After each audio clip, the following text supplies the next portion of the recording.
السلام علیکم ورحمۃ اللہ وبرکاتہ۔ الحمد للہ رب العالمین والصلاة والسلام علی سید الانبیاء والمرسلین وعلی آلہ واصحابہ اجمعین، اما بعد، اعوذ باللہ من الشیطان الرجیم، بسم اللہ الرحمن الرحیم، ذالک الکتاب لا ریب فیہ، صدق اللہ مولانا العظیم۔ الصلاة والسلام علیک یا رسول اللہ، الصلاة والسلام علیک یا حبیب اللہ، الصلاة والسلام علیک یا نبی اللہ، الصلاة والسلام علیک یا نور اللہ، صلی اللہ تعالی علیہ وسلم۔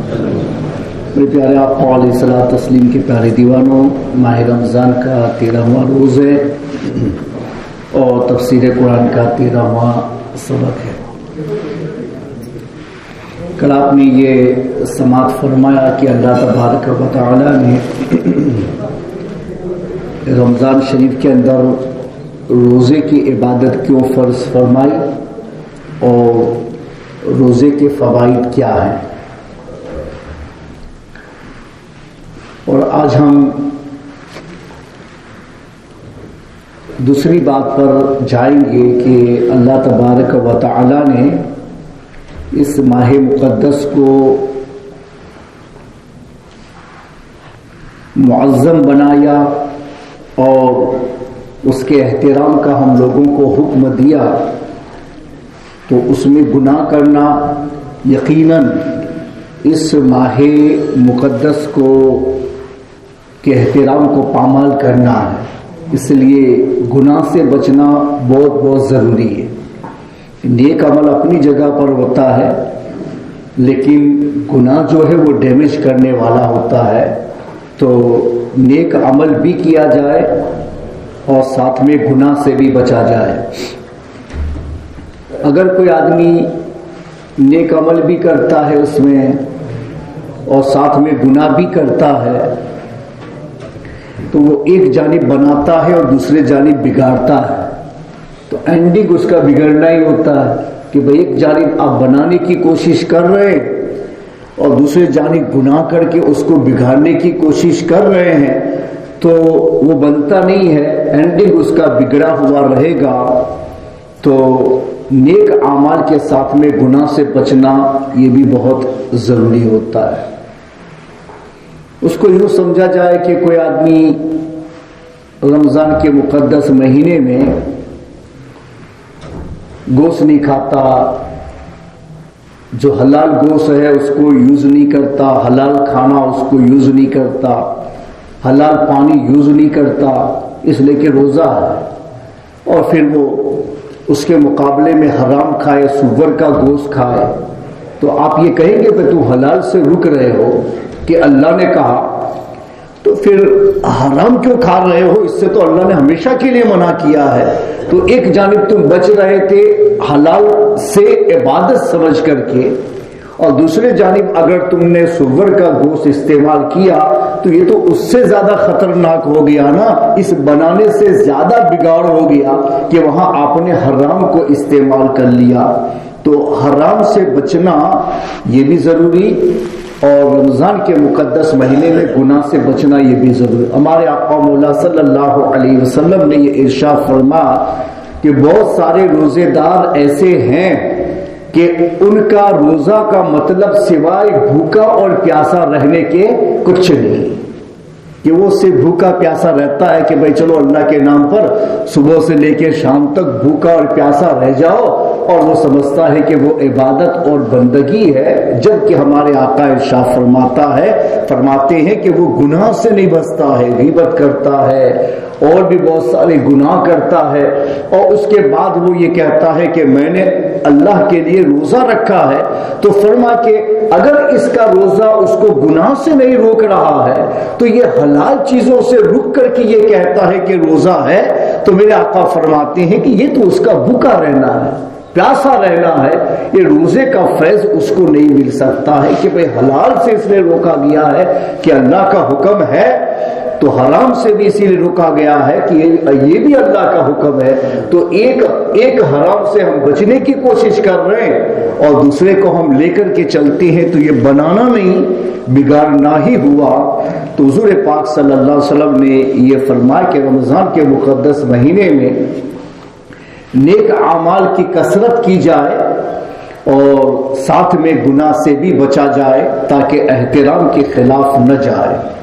تو اللہ تعالیٰ نے ہم لوگوں کے لیے روزہ فرض کر کے ایک کرم فرمایا کہ حالت روزہ میں آدمی حد الوسع گناہ سے اپنے آپ کو روک لیتا ہے.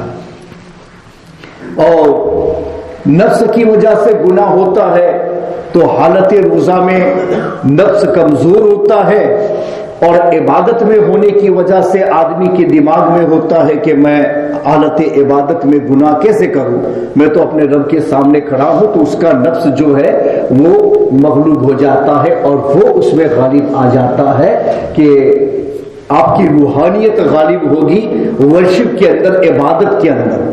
نفس غالب نہیں آ پائے گا. تو نفس کرنا بھی چاہے گا, پھر بھی آپ اسے روک لیں گے کہ نہیں میں روزے میں ہوں اور اللہ کی عبادت میں مجھ سے ایسا نہیں ہو سکتا ہے. تو نفس جو ہے وہ حالت روزہ میں بھوکا اور پیاسا ہونے سے بھی کمزور ہوتا ہے, اور ساتھ میں ایک عبادت کا خیال جو آپ کو دیا گیا ہے اس کی وجہ سے بھی وہ مغلوب رہتا ہے, اٹھ نہیں پاتا ہے. مگر ایک جانب شیطان بھی ہے کہ جو ہم لوگوں کو گناہ کے جانب لے جاتا ہے, اور شیطان کی جو کوشش ہوتی ہے نا ہم لوگوں کے لیے وہ ایوری سیکنڈ کی کوشش ہوتی ہے. ایسا نہیں ہے کہ وہ کبھی آتا ہے کبھی جاتا ہے اور تھوڑی دیر کے لیے ہمیں موقع دے دیتا ہے, یہ غلط ہے. شیطان ہمیشہ یہ کوشش کرتا ہے, ایوری سیکنڈ ہمارے ساتھ یہ کوشش کرتا ہے کہ ہم گناہ میں ملوث ہو جائیں اور ہم شریعت کی تعلیم کے خلاف چلنے والے ہو جائیں. اس کو قرآن پاک میں اللہ تعالی نے یہ فرمایا کہ وسواس الخناس, وسواس الخناس سے اللہ کی پناہ لو. وسواس خناس کیا ہے؟ تو فرما گیا کہ خناس کا مطلب یہ ہوتا ہے بھاگ جانے والا, کہ جب بندہ اللہ کا ذکر کرتا ہے, جیسے ہی اللہ کا ذکر, وہ چاہے جس اعتبار سے ہو, چاہے دماغ میں اللہ یاد آئے یا زبان سے یاد آ جائے یا آپ کا دل اللہ کا ذکر کرتا ہو یا آپ عبادت میں مشغول ہو یا اللہ کا ذکر ہوتا ہے اس مجلس میں آپ بیٹھے ہو, یہ سب ذکر اللہ کہ جس میں اللہ یاد آتا ہے. تو فرما گیا کہ جیسے ہی اللہ آپ کو یاد آتا ہے وہ شیطان ہٹ جاتا ہے اور پھر وہ منتظر رہتا ہے کب تمہارا ذکر بند ہو اور پھر آ جائے. جیسے ہی تمہارا ذکر بند ہوا تو فوراً تمہارے دل کے قریب آ کر کے اپنا وسوسہ دینا چاہتا ہے. تو یہ خناس کا لفظ یہ بتا رہا ہے کہ شیطان یہ ہر وقت کوشش میں لگا ہوا ہے اور ایک سیکنڈ بھی وہ ہم سے علیحدہ نہیں ہوتا, صرف اتنی حالت میں علیحدہ ہوتا ہے کہ جیسے رب یاد آیا وہ الگ ہو گیا, جیسے ہم رب سے غافل ہوئے وہ پھر ہم سے قریب آ گیا. اس وجہ سے ہم لوگوں کو ہمیشہ یاد رکھنا چاہیے کہ ہمیشہ اللہ کا ذکر ہماری زبان پر جاری ہو یا ہمارے دماغ سے چل رہا ہو یا ہمارے دل سے چل رہا ہو یا کوئی ایسی ایکٹیویٹیز میں ہو کہ جس کا تعلق اللہ کی عبادتوں کے ساتھ میں ہو یا ایسے لوگوں کے درمیان بیٹھے ہو کہ جو اللہ کے ذکر کی باتیں ہمارے سامنے سناتے ہو تو ان میں اللہ کا نام ہمارے سامنے رہتا ہے تو شیطان دور رہے. بس ایک ہی اس کے لیے دور کرنے کا طریقہ ہے کہ اللہ یاد آئے تو شیطان دور ہوتا ہے. اس وجہ سے ہمارے آقا مولا صلی اللہ علیہ وسلم نے اپنی سنت میں یہ شامل فرمایا کہ اپنے ہر کام کی ابتدا تم بسم اللہ شریف سے کرو. کوئی بھی حلال مباح جائز کام ہو, یہ نہیں کہ مذہب کا ہی کام ہو, کوئی بھی کام, ایون کہ آپ کو شوز پہننے پھر بھی آپ پڑھو بسم اللہ الرحمن الرحیم پھر شوز پہنو, کپڑے پہننے ہیں بسم اللہ پڑھو پھر کپڑے پہنو, کوئی بھی کام, ٹوپی پہننی ہے بسم اللہ پڑھو پھر ٹوپی پہنو، کوئی بھی کام کرو تو پہلے بسم اللہ اور پھر ہمارا کام ہو، تاکہ اللہ کا ذکر پہلے آئے اور میرا کام اس کے بعد میں ہو۔ یہ طریقہ کیوں سکھا گیا؟ فقط اس وجہ سے کہ شیطان ایوری سیکنڈ تمہارے پیچھے لگا ہوا، صرف اللہ کی یاد آتی ہے تو ہٹ جاتا ہے، اور جس چیز پر اللہ کا نام لیا جائے وہ چیز اس کے لیے حلال نہیں رہتی ہے، مطلب وہ اس کو استعمال کرنے کے قابل نہیں رہتا۔ حلال و حرام سے اس کو کیا مطلب ہوتا ہے؟ تو حدیث کا مطلب ہوتا ہے کہ اس کے لیے قابل استعمال نہیں ہوتی، وہ اپنے لیے خطرہ سمجھتا ہے کہ اللہ کا نام آ گیا تو میں استعمال کروں گا تو میں ہلاک ہو جاؤں گا، اس لیے وہ اس کو استعمال نہیں کرتا ہے۔ تو ہمارے آقا نے ارشاد فرمایا کہ تم سر میں تیل لگاؤ، بسم اللہ نہ پڑھو تو تمہارے تیل کے ساتھ شیطان شریک ہو جاتا ہے۔ تم کپڑے پہنو، بسم اللہ نہ بولو تو تمہارے کپڑا پہننے کے ساتھ میں شیطان شریک ہو جاتا ہے۔ تم کھانا کھاؤ، بسم اللہ نہ بولو تو تمہارے کھانے کے ساتھ میں شیطان شریک ہو جاتا ہے۔ تم کچھ پیو اور بسم اللہ نہ بولو، تمہارے پینے میں شیطان شریک ہو جاتا ہے۔ تم گھر میں داخلہ لو اور اللہ کا نام نہ لو تو تمہارے ساتھ شیطان گھر کے اندر انٹر ہو جاتا ہے۔ تم بستر پر سونے جاؤ، اللہ کا نام نہ لو تو تمہارے ساتھ شیطان بستر پر سونے کو اپنے آپ کو قابل سمجھ لیتا۔ کوئی بھی تمہارا کام، مباح کام جو ہماری ضرورتوں کا کام ہے، مگر وہاں بھی اگر اللہ کا نام نہیں آتا ہے تو شیطان اس میں بھی ہمارے ساتھ میں شریک ہو جاتا ہے۔ اس لیے ہمارے آقا نے نسخہ بتایا کہ شیطان کو دور رکھنے کا نسخہ یہی ہے، ہما وقت اللہ کے ذکر میں مشغول رہا جائے۔ جو اہل اللہ ہوتے ہیں نا، وہ اسی لیے اہل اللہ بنے ہوئے ہیں کہ اہل اللہ کا معنی ہوتا ہے اللہ والا۔ تو اس کو اللہ والا کب کہیں گے؟ جب تک اللہ کو یاد کرے تو اہل اللہ، اور جب بھول جاؤ تو اب نہیں ہے اہل اللہ۔ اللہ والا جب تک رہے گی صفت، وہاں تک آپ اس کو والا کہیں گے۔ جب نہیں ہے نہیں کہیں گے پیسے والا، پیسے ہے تو پیسے والا کا، اور پیسے ختم ہو گئے، کنگال بن گیا، فقیر بن گیا، تو آپ تھوڑی نا پیسے والا کہو گے، نہیں بول سکتے۔ تو کوالٹی ہوتی ہے نا تو والا استعمال ہوتا ہے، کوالٹی ہٹ جائے تو والا نکل جاتا ہے۔ ہم بولتے ہیں اولیاء اللہ کو اہل اللہ۔ قرآن مجید فرقان حمید میں بھی جگہ جگہ پر اللہ نے ایسے لوگوں کے بارے میں یہی فرمایا، الا ان اولیاء اللہ، اللہ کے ولیوں کو کوئی خوف غم نہیں، الا ان اولیاء اللہ، اللہ کے ولی، اللہ والے، اللہ کے دوست۔ اور ہم لوگ بولتے ہیں اہل اللہ، اللہ والے۔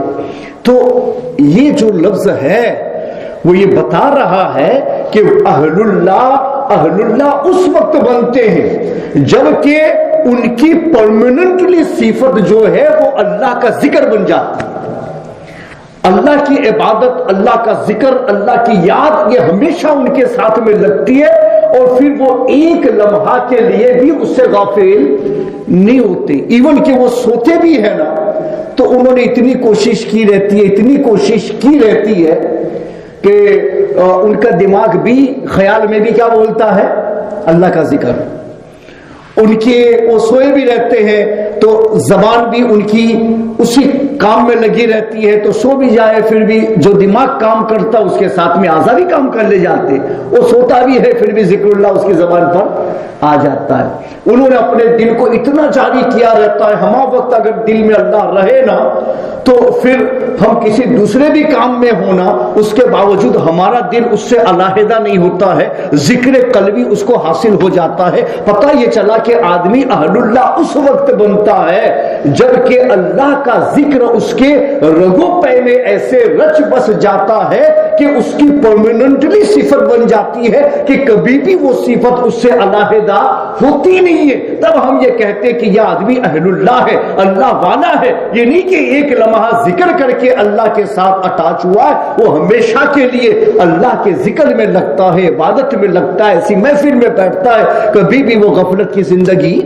نہیں گزارتا ہے، تب بنتا ہے اہل اللہ۔ ایسے تھوڑی نہ بنتا ہے۔ ہمارا تو اکثر زندگی کے اوقات لایانی باتوں میں جاتے ہیں، فضول باتوں میں جاتے ہیں، لوگوں کی غیبت میں جاتے ہیں، ایک دوسرے سے بات کرنے میں جاتے ہیں، ذکر اللہ کے لیے وقت ہمارے پاس میں کہاں ہے؟ تو ہماری زندگی ٹوٹل غفلت کی زندگی ہے۔ اہل اللہ کو سامنے لا کر کے اگر ہم سوچیں نا تو ہم کو تو ایسا لگے گا کہ ہم لوگ تو اپنی زندگی فضول گوار رہے، بیکار بنا رہے ہیں، آخرت کے لیے ہمارے پاس میں کوئی دماغ ہی نہیں ہے کہ جس کو ہم استعمال میں لا سکتے ہوں۔ ہمہ وقت اللہ کو یاد کرنے والے، جیسے حضرت امام اعظم ابو حنیفہ، وہ اپنی تئی ان کی نجی زندگی کی میں بات کر رہا ہوں کہ اتنے عبادت گزار تھے کہ 40 سال تو آپ رات کو سوئے نہیں اور نماز پڑھتے تھے، اور اس میں قرآن شریف ختم قرآن کیا کرتے تھے۔ رمضان کے مقدس مہینے میں 60 61 یا 62 ختم قرآن وہ کیا کرتے تھے۔ تراویح میں روزانہ ختم قرآن ہوتا تھا، دین میں ختم قرآن ہوتا تھا۔ یوم آفت اس عبادت میں لگے رہتے تھے، ان کی نجی عبادت کی بات کروں۔ اس کے علاوہ مسائل کے بارے میں غور و خوض کرنا، اصول بنانا اور بچوں کو پڑھانا، دین پہنچانا، یہ سب کام تو ان کی اپنی جگہ پر ہے۔ اس کے باوجود اہل اللہ کے ساتھ ملنے کے بعد ان کی کیفیت میں بتا رہا ہوں کہ بھئی ہم کسی کے کمپیئر میں جائیں نا تو پتا چلتا ہے۔ کمپیئر میں نا ہم غفلت والے لوگوں میں بیٹھتے تو ہم کو ایسا لگتا ہے کہ میں بہت ذکر کر رہا ہوں، حالانکہ میں اپنے سے زیادہ ذکر کرنے والے میں جاؤں گا تو اس کو دیکھ کے مجھے ایسا ہو گیا یار میں تو کچھ نہیں کرتا، یہ تو دیکھو یہ تو کتنا ٹائم اپنا اللہ کے دین کے پیچھے لگا رہا ہے، کتنا ذکر کر رہا ہے، تو مجھے احساس ہوگا کہ میں کچھ غلطی کر رہا ہوں۔ لیکن مجھ سے بالکل گھٹیا قسم کے لوگ ہوں اور اس میں جا کر کے میں 2 رکعت کی نماز پڑھ لوں نا، پھر بھی کہا گیا کہ ان لوگوں سے اچھا ہوں 2 تو پڑھا نا، یہ تو بالکل بھی نہیں پڑھتے۔ تو ایسے لوگوں میں بیٹھو ہی نہیں، زیادہ ذکر کرنے والے، زیادہ اللہ کو یاد کرنے والے، ان کے ماحول میں بیٹھو تو تمہیں اللہ کا ذکر کرنے کا دل کرے گا۔ تو یہ امام اعظم کی بات کرو جنہوں نے 40 سال جاگ کے عبادت کی ہے، ختم قرآن کیا ہے، دن میں بھی کیا، رات میں بھی کیا، لوگوں کو پڑھایا، ایک لمحہ جن کا غفلت میں ہمارے اعتبار سے نہیں جاتا تھا، مگر انہوں نے اس کے باوجود اپنے آپ کو اپنے سے بڑے کسی اہل اللہ کے مقابلے میں لا کے کھڑا کیا۔ تو وہ یہ کہتے ہیں کہ میں نے یہ سمجھا کہ میری زندگی بیکار ہے، میری زندگی کے یہی اوقات قابل قدر ہے۔ حضرت امام جعفر صادق کے ساتھ رہے نا، 2 سال رہے امام اعظم ابو حنیفہ، وہ کہتے ہیں مسلسل میں ان کے ساتھ رہا کہ چلو میں ان کے ساتھ رہ کے اپنی تربیت کر سکوں۔ قوم کا امام اعظم اپنی تربیت کر رہا، اتنا بڑا ذکر کرنے والا ہونے کے باوجود ایک اہل اللہ کی بارگاہ میں رہتا ہے۔ وہ فرماتے ہیں کہ میں ان کی بارگاہ میں کیا رہا کہ ان سے کسی نے پوچھا کہ امام اعظم آپ کی عمر شریف کتنی ہے؟ تو 60 برس کے تھے۔ اس وقت آپ نے کہا کہ میری عمر سے 2 سال ہے۔ کہتے امام آپ مذاق کرتے ہیں، داڑھی سفید ہو گئی ہے، بڑھاپا نمایاں ہے، اور آپ کہتے کہ 2 سال کی مذاق کرتے ہیں؟ کہنے مذاق نہیں کرتا، حقیقت بتا، تو نے مجھے یہ پوچھا نا میری زندگی کتنی ہے، تو میں تمہیں بتا رہا ہوں کہ امام جعفر صادق کے ساتھ میں نے اپنی زندگی کے جو 2 سال گزارے، قسم خدا کی وہ میری زندگی کے ایسے سال تھے کہ جس میں ایک لمحہ کے لیے بھی اللہ سے غافل نہیں ہو سکا۔ اتنا بڑا امام، ان کی اپنی عبادتیں اتنی زیادہ ہیں، مگر اس کے باوجود ایک اپنے سے بڑے اہل اللہ کی بارگاہ میں جا کر کے اپنی زندگی کو ناپتے ہیں تو کہتے ہیں میرے 58 سال جو ہے وہ بیکار ہے، جو 2 سال میں نے جعفر صادق کی صحبت میں گزارے ہیں وہ میری زندگی کے قیمتی لمحات ہے، ایک لمحہ کے لیے میں بھی اللہ کے ذکر سے غافل نہ ہوں۔ تو آپ اندازہ لگاؤ کہ امام اعظم اتنی زیادہ عبادت کرنے والے، اتنے ختم قرآن کرنے والے، راتوں کو جاگ کے بندگی کرنے والے، آخر کیا تھا اس امام اہل بیت کے پاس میں کہ اتنا بڑا امام، اتنی بندگی کرنے والا اپنے 58 سال کی زندگی کو بیکار شمار کر رہا ہے، اور ان 2 سالوں کو کہتا ہے میری زندگی کی یہی 2 سال میرے لیے قیمتی ہے جو میں نے ان کی صحبت میں گزارا، اس لیے کہ وہ ان سے زیادہ عبادت گزار تھے کہ جن کا ایک لمحہ بھی غفلت میں نہیں گزرتا تھا، ہر وقت زبان سے بھی ذکر جاری رہتا تھا اور غفلت کبھی ان کی زبانوں پہ آتی نہیں تھی۔ ذکر اللہ، اللہ کی یاد ایسی چیز ہے کہ شیطان کو دور کرنے کے لیے اس سے بڑا ہتھیار، ویپن ہمارے پاس میں ہے ہی۔ ان الذین اتقوا اذا مسهم طائف من الشیطان تذکروا فاذا هم مبصرون۔ اللہ فرماتا ہے کہ جو لوگ متقی پرہیزگار ہیں وہ جو آگے پیچھے ہوتے رہتے ہیں مگر ہے تقوی پرہیزگاری والے، مگر اتنی نہیں کہ وہ ہما وقت ہمارا اللہ کی یاد میں ہو اور ایک لمحہ بھی ہمارا غفلت میں نہ گزرے، ایسے ہم لوگ نہیں۔ ہمارے تو اکثر اوقات ہی ہم لوگوں کے تو لا یعنی اور بیکار میں چلے جاتے۔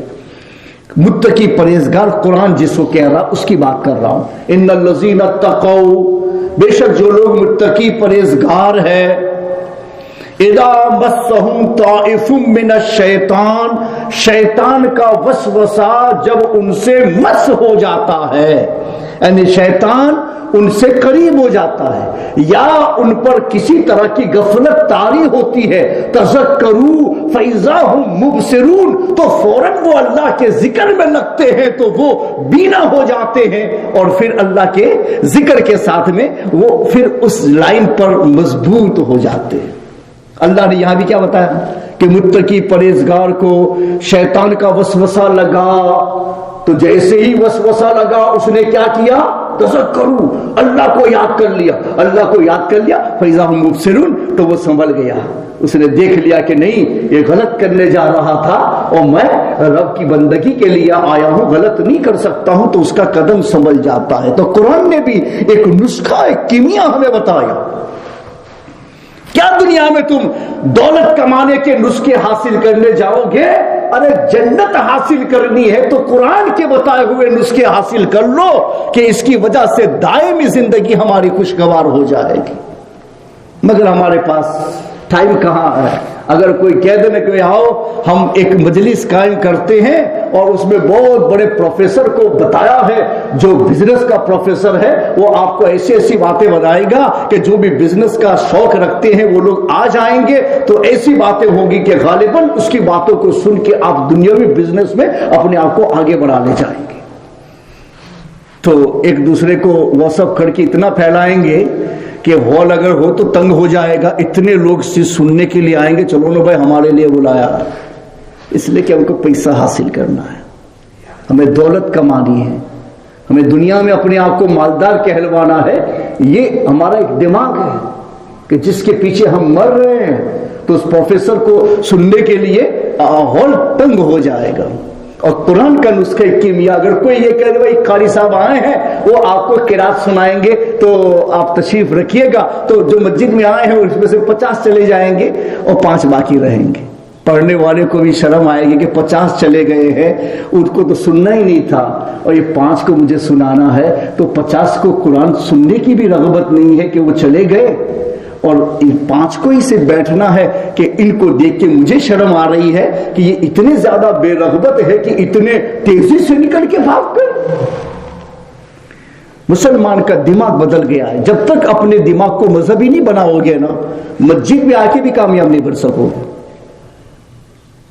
نہیں بن سکتے۔ مذہب دماغ مذہبی بنانا پڑتا ہے پہلے، یہ صحیح ہوگا نا تو سارے فیصلے صحیح ہوں گے، یہی صحیح نہیں تو سارے فیصلے غلط ہوتے ہی رہیں گے۔ 5 منٹ مسجد میں آئے صحیح ہے، باہر نکلے پھر وہی۔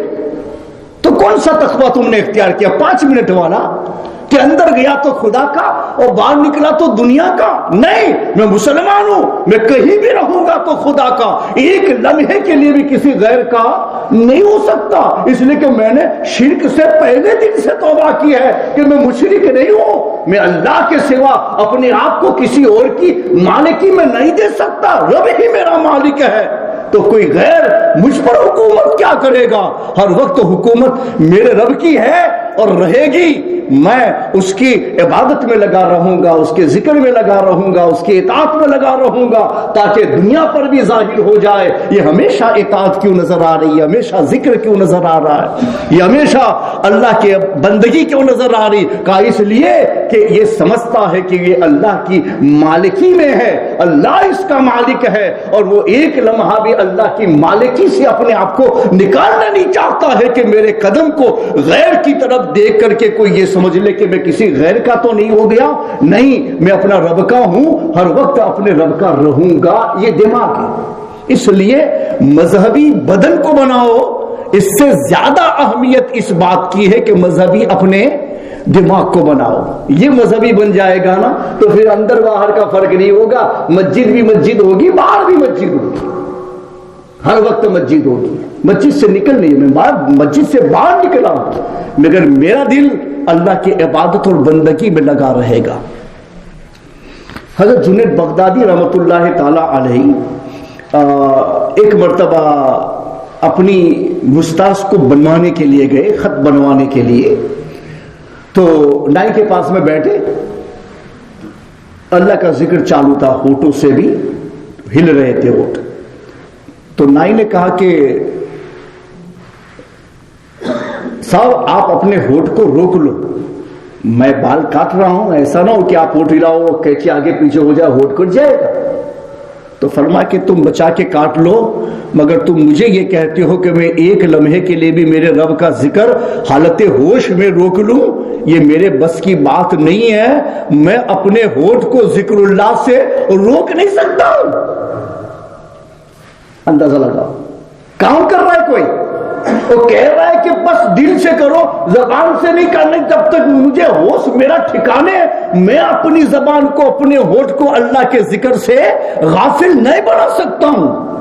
تم سنبھال کے کاٹ لینا، یہ تمہارے لیے محفوظ چیز ہے کہ چلو تم کر سکتے ہو، تمہارا کام دنیا کا ہے، تم مجھے مت کہو کہ میں اسے روک لوں، اس لیے کہ میرے بس کی بات نہیں ہے کہ میں اپنی زبان سے اللہ کے ذکر کو روک سکوں۔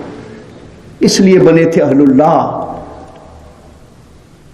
اور یہ چیز ہمارے پاس میں نہیں ہے، اس لیے نہیں ہے کہ ہم مسجد میں آتے ہیں تو متقی اور باہر نکلتے ہیں تو اپنے آپ کو پورا دنیا پرست سمجھ لیتے ہیں، چونکہ دماغ نہیں بنا۔ دماغ صحیح ہو جائے نا تو اندر باہر کا کوئی فرق نہیں ہوتا ہے، ہر جگہ پر ہم رب کے ہیں اور رب کے بن کے ہی رہتے ہیں۔ اس مقدس مہینے میں اللہ تعالیٰ نے ہم پر یہ کرم فرما کہ بڑے شیطان کو، اور ایسے بڑے شیطانوں کے جتنے بھی طاقتور شیطان ہوتے ہیں نا، ان سب کو اللہ نے کیا کر لیا، سب کو روک لیا، باندھوا دیا، فرشتے اس کو گرفتار کر لیتے ہیں، وہ کسی کے پاس میں جا نہیں سکتے۔ جو ہمزاد شیطان ہے کہ ہر انسان کے ساتھ میں ایک شیطان بھی پیدا ہوتا ہے شیطان سے، اور ایک ایک انسان کے پیچھے اس کو لگایا جاتا ہے، ہر انسان کے پیچھے ایک شیطان الگ ہوتا ہے، یہ چھوٹے شیطان میں شمار کیا جاتا ہے، اس کو ہمزاد کہتے ہیں کہ وہ ہمہ وقت ہمارے ساتھ میں رہتا ہے، کبھی الگ نہیں ہوتا، بس ذکر کرو تو الگ اور پھر ساتھ میں ہو جاتا ہے۔ بڑا شیطان جو ان کو حکومت کرتا ہے، تو کبھی کبھی ہوتا ہے کہ چھوٹے شیطان آگے پیچھے ہو جاتے، مگر وہ کنٹرولر ہے، ان کا بادشاہ ہے، اگر کوئی پرابلم کرتا ہے تو وہ کل کرا سکتا ہے۔ تو ان لوگوں کو بڑے شیطان کا ڈر لگتا ہے، تو بڑے شیطانوں کو ہے گرفتار کر لیا جاتا ہے تاکہ چھوٹوں پر حکومت نہ کر سکے، اور چھوٹوں پر حکومت نہیں کرے گا تو چھوٹے بھی آگے پیچھے ہو جائیں گے، کیا ہے کہ اس کے پیچھے لگا رہنا، اپنے دوسرے بھی کام کر کے آتے تو وہ آگے پیچھے ہو جاتے، تو موقع ہمیں مل جاتا ہے اللہ کا زیادہ ذکر کرنے کا۔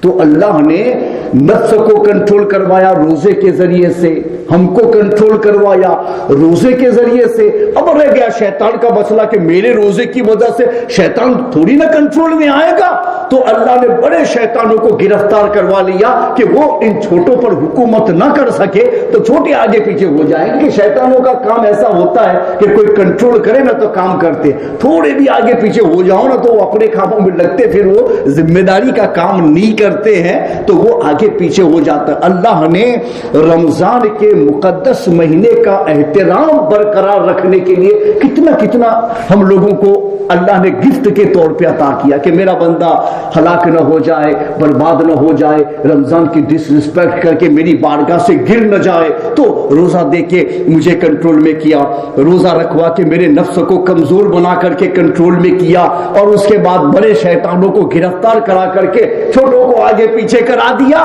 تاکہ میرا بندہ یہ شیطان سے بھی بچ جائے اور نفس کے فریب سے بھی بچ جائے، تاکہ یہ ماہ مقدس جو میرا مہینہ ہے اور اس کو میں نے اپنے کلام کے نازل کرنے کا مہینہ بنایا ہے، اس میں اس کی اتنی ٹریننگ کرا دوں کہ وہ رمضان کے جانے کے بعد سوچتا رہ جائے کہ آخر مجھے یہ سب کچھ سکھایا گیا تھا، کیا رمضان کے جانے کے بعد میں سب کچھ بھول جاؤں؟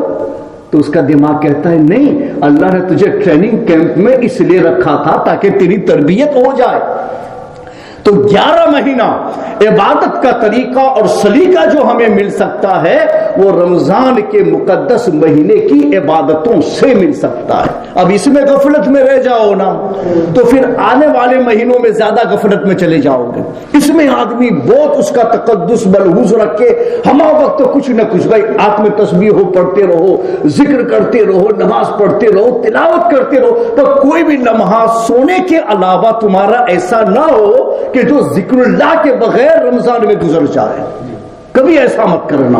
تو یہ واقعتاً ایسی ٹریننگ ہوگی کہ انشاءاللہ تعالی رمضان کے بعد بھی یہ ٹریننگ آپ کو بہت بہت کام آئے گی۔ اس لیے ایک مسلمان کو اپنے آپ کو متقی بنانے سے زیادہ ضروری ہے کہ پہلے اپنے ذہن کو متقی بنانا۔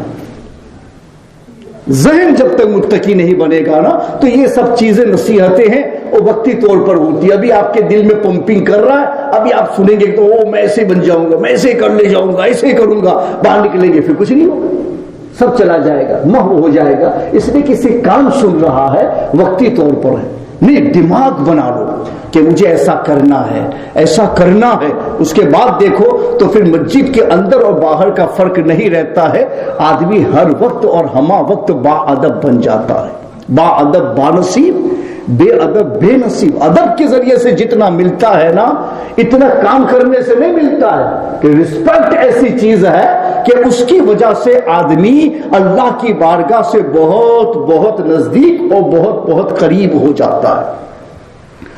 خود ہمارے آقا مولا صلی اللہ علیہ وسلم نے اس سلسلے میں ارشاد فرمایا کہ رمضان شہر اللہ، رمضان اللہ کا مہینہ ہے، وَفَضْلُهُ عَلَى سَائِرِ الشُّهُورِ كَفَضْلِ اللَّهِ عَلَى سَائِرِ خَلْقِهِ، اور اس کی فضیلت تمام مہینوں پر ایسی ہے جیسے اللہ کی فضیلت ساری مخلوق کے اوپر ہے، پوری کائنات پر ہے۔ اللہ جیسے سب سے بہتر ہے، سب سے افضل ہے، سب سے بڑا ہے، اس طریقے سے رمضان کا مہینہ اوقات میں مہینوں میں سب سے افضل اور سب سے بہتر ہے۔ اس کا احترام ہمارے لیے بہت بہت ضروری ہے۔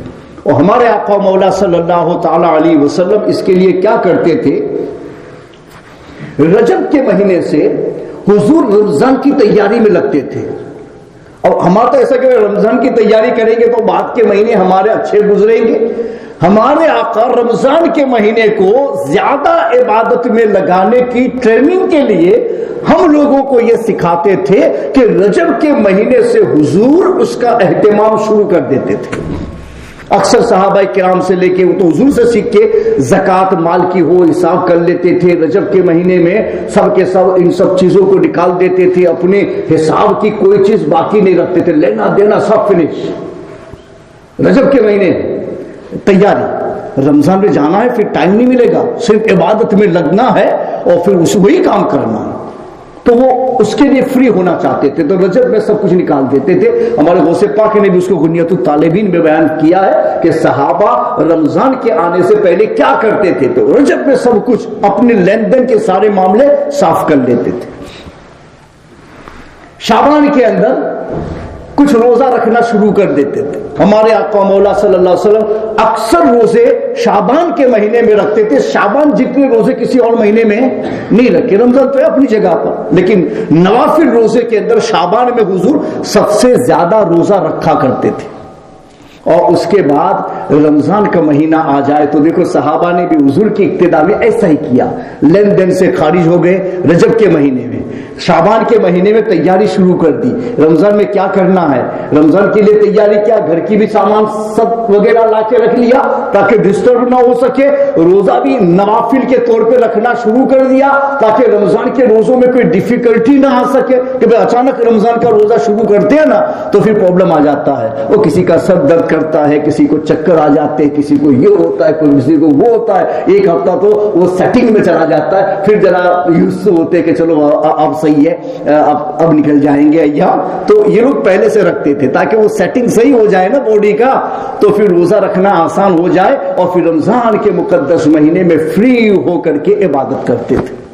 تو بھئی ایک مہینہ تو سال کا ہوتا ہے نا کہ جس میں اپنے لیے اس کو فری کرنے کی کوشش کرو، کہ بھئی 11 مہینے میں تھوڑی زیادہ ٹرائی کر لو, رمضان کا پیسہ پہلے سے اکٹھا کر لو, تاکہ رمضان کے مقدس مہینے میں ہم ایک ہی کام کریں گے, بس سکون کے ساتھ میں روزہ رکھیں گے, عبادت کریں گے, یہی کام کریں گے, دوسرے کام نہیں. دنیا 11 مہینے کے لیے کام کر لیا اور رمضان کے مہینے میں یہی کام کریں گے, مگر ہوتا ہی نہیں. ہمارے مسلمان تو ایسے ہے کہ یہاں کے جو وائٹ پیپل ہے نا, وہ بھی افسوس کر رہے ہوں گے ہماری نجی زندگی کو دیکھ کر کے, کہ ہماری زندگی بالکل بدتر میں سے بدتر زندگی ہم لوگوں کی ہے, کہ ہائی پیسے کے سوا ہمارے سیٹنگ میں کچھ ہے ہی نہیں. ایسا لگتا ہی نہیں کہ سیٹنگ میں کچھ ہو پیسے کے علاوہ, یہ ہے ہی نہیں. کیا ان لوگوں کے جو ڈیز ہوتے ہیں نا, جیسے کرسمس آتی ہے, 2-3 دن کے لیے شاپ بند کرنی ہوتی ہے, تو ان لوگوں کا پورا ملک بند ہو جاتا ہے.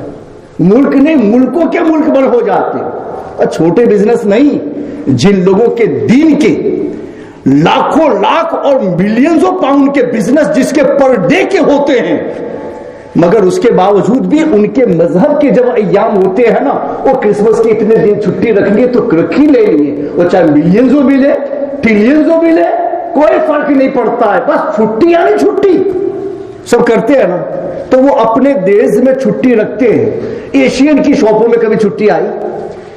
کوئی دن ان کے لیے مقدس بن کے آیا کہ جس میں انہوں نے اہتمام کیا ہو؟ ارے جمعہ کے دن ہوتا تو یہ چاہیے تھا کہ میں اپنے سٹل کو ڈاؤن کر دیتا, گرا ہی دیتا, بس نماز ہے, نماز کے سوا کچھ نہیں ہوگا, جب تک نماز سے فارغ نہیں ہوں گے وہاں تک کچھ بھی نہیں کریں گے. یہ ہونا چاہیے تھا تاکہ جمعہ کا اہتمام معلوم ہو سکے کہ اللہ کے نزدیک یہ مقدس دین ہے اور اس کا ہمیں احترام کرنا ہے, اس کے لیے ہمیں تیاری کرنی, اس کے لیے ہمیں پہلے سے مسجد میں پہنچنا ہے, اس دن ہمیں عبادت میں زیادہ کوشش کرنی. آیا کبھی جمعہ کا دن؟ ایشین کے لیے جمعہ کا دن نہیں آتا ہے کہ جس میں وہ اپنے بزنس کو روک سکے ایک لمحے کے لیے, نہیں ہو سکتا. کبھی دیکھا کسی ایشین شاپ کو کہ عید کے دن اس نے بند کیا ہو؟ ارے خطبے کے لیے آتا, کسی کو رکھ کے آتا ہے اور خطبہ پڑھ کے جاتا ہے تو کھل جاتی ہے. تو کیا تم ہی بزنس کرتے ہو؟ یہ دنیا میں دوسرے لوگ بزنس نہیں کرتے؟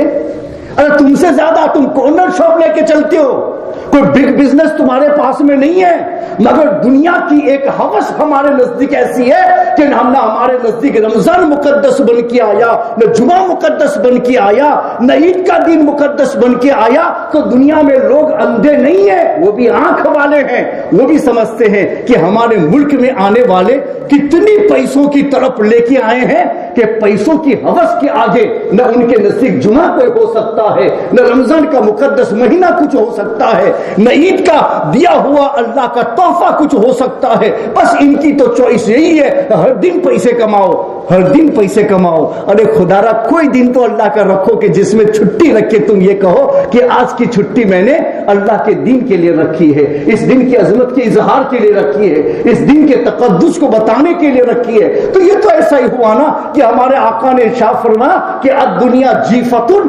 وطلابھا کالکلاب, کہ دنیا مردار ہے اور اس کی طلب میں رہنے والے کیا ہے؟ کتے ہیں. کتوں کی طرح سے بھٹکتے ہیں, در بدر جاتے ہیں, ان کے بھٹکنے اور کھانے کے سوا کوئی ان کی چوائس ہی نہیں ہوتی ہے. تو دنیا میں اس ملک میں آ کر کے ہم لوگوں نے اپنا امیج خراب کر دیا. واقعتاً اگر تم سوچو نا تو واقعتاً ہم نے ہمارا امیج خراب کر دیا, ہر مسئلے میں امیج خراب کیا. حالانکہ ہونا تو یہ چاہیے تھا کہ اس ملک میں آنے کے بعد میں ہم اپنے مذہب کے ذریعے سے ایسے اثر و رسوخ ان کے درمیان قائم کرتے کہ وہ ہمارے عمل کو دیکھ کر کے یعنی اش کر کے ہو جاتے کہ ایک مسلمان اللہ کے دین کی کتنی عبادت کرتا ہے, کتنی بندگی کرتا ہے, جس کے بجائے ڈرگ بیچنے والے ہم بن گئے, جوا کھیلنے والے ہم بن گئے, اڈے چلانے والے ہم بن گئے, اور ہر ناجائز کام کے اندر سبقت کرنے والے ہم بن گئے, اور اس ملک کو ڈرگ میں سب سے زیادہ ملوث کرنے والے ہم بن گئے. اور پھر ہم یہ کہتے ہیں کہ ہم مسلمان ہیں. کیا ہم اپنے اسلام کو عروج دینے کے لیے آئے ہیں, یا ہم اپنے کردار کے ذریعے سے اپنے اسلام کے امیج کو خراب کرنے کے لیے آئے ہیں؟ دین تقوی چند دین کا نام نہیں ہے, چند ساتوں کا نام نہیں ہے. تقوی جو ہے نا حقیقت میں اللہ کے دین سے ہمیشہ کے لیے وابستہ ہو جانے کا نام ہے. مگر یہ بدن سے نہیں ہوتا ہے, یہ وقتی عبادتوں سے نہیں ہوتا ہے. وقتی عبادتیں تو آپ کو بس لے آئی, بتا دیا کہ دیکھو آپ نے نماز پڑھ لی, آپ نے یہ کر لیا, آپ نے وہ کر لیا, اس کے بعد ذکر اللہ ہے. ان عبادتوں میں ہمیشہ اپنا کام بھی کیے جاؤ, ذکر اللہ بھی کیے جاؤ. تو رمضان کا مقدس مہینہ ٹریننگ کے لیے ملا. تو صحابہ تو پہلے سے کوشش کرتے تھے کہ رمضان کو ہم اچھا بنائیں, تو پہلے سے تیاری چالو. ہم کو اتنا کہا جاتا ہے کہ رمضان کے ذریعے سے تم اپنے آپ کو اتنا اچھا بنا لو نا کہ آنے والے 11 مہینے تمہارے عبادت و بندگی میں گزرے, اچھے دن تمہارے گزرے. اچھے دن وہ نہیں ہے کہ میں قیمتی بستر پر سو جاؤں, اچھا دن وہ ہے کہ جس میں مجھ سے گناہ کا کوئی کام نہ ہو اور صبح سے لے کے شام تک میں مطمئن رہ جاؤں کہ الحمدللہ آج میرا دن اچھا ہے کہ صبح سے لے کے شام تک مجھ سے کوئی گناہ اور نافرمانی کا کام نہیں ہوا. اللہ کا شکر ہے میرا دن اچھا ہے, گناہ نہیں ہوا. کیا ہم مسلمان یہ سمجھ سکے کہ میرا اچھا دن وہ ہے جس میں مجھ سے گناہ نہ ہوا, مجھ سے نافرمانی نہ ہوئی؟ ہم اچھا دن وہ سمجھتے ہیں کہ وہ آج تو پیسہ بہت ملا, آج تو ہم کو یہ مل گیا, آج تو اچھا کھانا مل گیا. بس ہماری چوائس, اچھا کھانا ملا, اچھا پہننا ملا, اچھا رہنا ملا. کھانا پینا رہنا سہنا یہ بدن ہے, آپ نہیں ہیں, آپ کوئی اور ہے. اس لیے تو مر جاتا ہے تو یہ کہتے فلاں آدمی مر گیا, یعنی بدن یہاں رہ گیا, وہ چلا گیا. تب ہم کہتے ہیں کہ مر گیا, وہ چلا گیا تو اب اس کو رکھ کے کیا کریں گے, یہ تو ٹول ہے. بغیر بدن کے سلامت نہیں رہنے والا 2 دن بعد رکھیں گے, تیسرے دن کیڑے پڑ جائیں گے اور بدبو پھیل جائے گی, رہنا مشکل ہو جائے گا. تو اس بدن کو تو مرنے کے بعد ایک لمحہ کے لیے بھی دنیا گوارا کرنے کو تیار نہیں ہے. تو میں بدن نہیں ہوں, یہ میرا ٹول ہے. اللہ نے ورشپ کرنے کے لیے مجھے یہ دیا ہے کہ میں اس کے ذریعے سے عبادت کروں گا, ذکر کروں گا, اللہ کو یاد کروں گا, اس کی اطاعت میں رہوں گا. اس لیے اس نے مجھے یہ بدن دیا ہے کہ میں اس کام میں اس کو لگاؤں. بدن کا اچھا دین میرا اچھا دین نہیں ہے. میں روح ہوں اور مجھ کو اللہ نے ہمیشہ کے لیے پیدا کیا. خلقتم للابد, اللہ نے تم کو ہمیشگی کے لیے پیدا کیا ہے. جب ہمیشگی کے لیے پیدا کیا ہے اور روح کو پیدا کیا. اصل آپ وہ ہیں, اس کی غذا یہ نہیں ہے. نہ کھانا ہے, نہ پینا ہے, نہ کپڑے ہے, نہ گھر ہے, نہ لباس ہے, نہ کچھ ہے. یہ سب کچھ ہمارا بدن. تو یہ ہمارے بدن کو جو اچھا لگتا ہے تو ہم کہتے ہیں اچھا دن گزرا ہے, کھانے کو مل گیا, کوئی ریسٹورنٹ میں لے جانے والا مل گیا, کوئی ٹیک اوے سے کھانا لا کے ہمیں کھلا دیا. بھائی اسی پر تم نے اپنے آپ کو سمجھ, تیری قیمت اتنی ہے. کھانا پینا رہنا سہنا نہیں, تو اس کو اللہ نے ہمیشگی کے لیے پیدا کیا ہے. جنت کا گھر تیرے لیے بنایا ہے اور وہاں تک پہنچنے کے لیے تجھے بہت کچھ کرنا ہے. یہ ٹول اللہ نے تجھے اس لیے دیا تھا کہ اس گھر کو تو پا سکے.